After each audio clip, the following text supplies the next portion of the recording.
বাবার বোন ফুফু, যতই তাকে আপনি আপন মনে করেন না কেন, যখন জায়গা সম্পত্তি নিয়ে কথা হবে তখন কিন্তু তাদের আসল চেহারাটা বেরিয়ে আসে।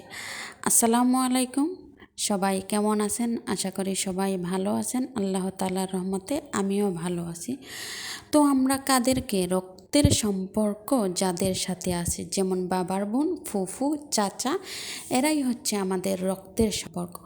যখন টাকা বা জায়গা সম্পদ নিয়ে কথা হয় তারা কিন্তু হলো সাপের মতো চেহারাটা পাল্টিয়ে ফেলে, সাপের মতো ফেনা তুলে আপনার দিকে আক্রমণ করবে। তো তাদেরকে কখনোই আপন ভাবতে নেই।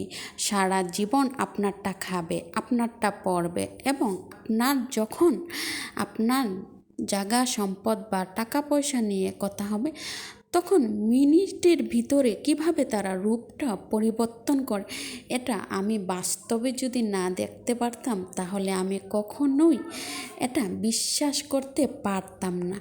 কিভাবে মানুষ এত স্বার্থপর হয়ে ওঠে।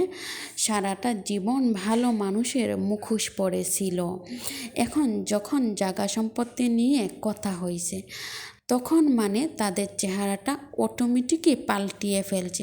অটোমেটিকভাবে সারা জীবন যে ভালো মানুষের রূপ ধারণ করেছিল সেই রূপটা ক্ষণের ভিতরে পাল্টিয়ে ফেলছে। এদেরকে কি মানুষ বলা যায়? এদের সাথে কি আমাদের রক্তের সম্পর্ক আছে বলেন তো? আসলে সারা জীবন আপনারটা খাবে, আপনারটা পড়বে, আর যখন ওদের স্বার্থে বিন্দু পরিমাণ আঘাত লাগবে তখন কে ভাই এবং কে ভাইপো আর ভাইজি সেটা ভাবার সময় নেই তাদের কাছে। তাদের শুধু টাকা চাই, টাকা চাই, টাকা চাই, টাকা ছাড়া আর কোনো কিছুই বুঝে না।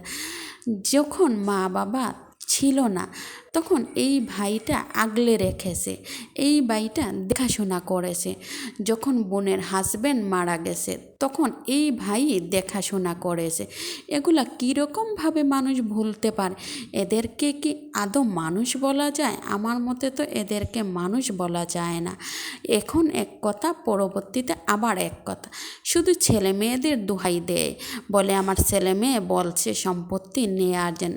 আসলে যে নিজের ভিতরে নোংরামিতে ভরা সেটা কি করে বলবো? আসলে সেটা বলার মতো ভাষা আমার কাছে নেই। আমি যদি নিজে না আনতে চাই তাহলে আমার ছেলে মেয়ে কী করবে?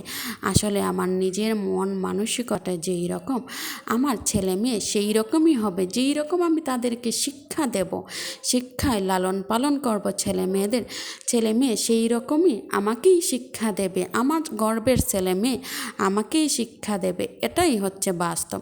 দুনিয়ার কর্মফল দুনিয়াতেই ভোগ করতে হয়, এটা একদম চিরন্তন সত্য। আজ যদি জায়গা না বিক্রি করা হতো তাহলে অবশ্যই তোমার ছাদের উপরে ঢালাইটা দেয়া হতো না, আটকা পড়ে যেত। তো আজকে জায়গাটা বিক্রি করা হয়েছে বিধায় তো আজকে তোমার টাকার খুবই প্রয়োজন, তোমার ছাদটা ঢালাই দিতে হবে। আসলে এটা হচ্ছে তোমার ভালো মানুষের ভিতরে তোমার যে নোংরা একটা রূপ ছিল সেই রূপটা তুমি বের করে নিয়ে আসলে, না হলে আমরা তোমাকে ফেরেশতার মতোই জানতাম। তো আমার ভিডিও কেমন লাগছে অবশ্যই আপনারা জানাবেন। সবাই ভালো থাকবেন। আর বাবার বোন ফুফুদেরকে কেউ কখনোই বিশ্বাস করবেন, তারা কখনোই আপনার রক্তের কেউ হতে পারে না। তারা কখনোই আপনার ভালো চাইবে না, সবসময় শুধু আপনার ক্ষতিই চাইবে। এটাই বাস্তব। যখন সময় আসবে অবশ্যই দেখতে পারবেন, বুঝতে পারবেন।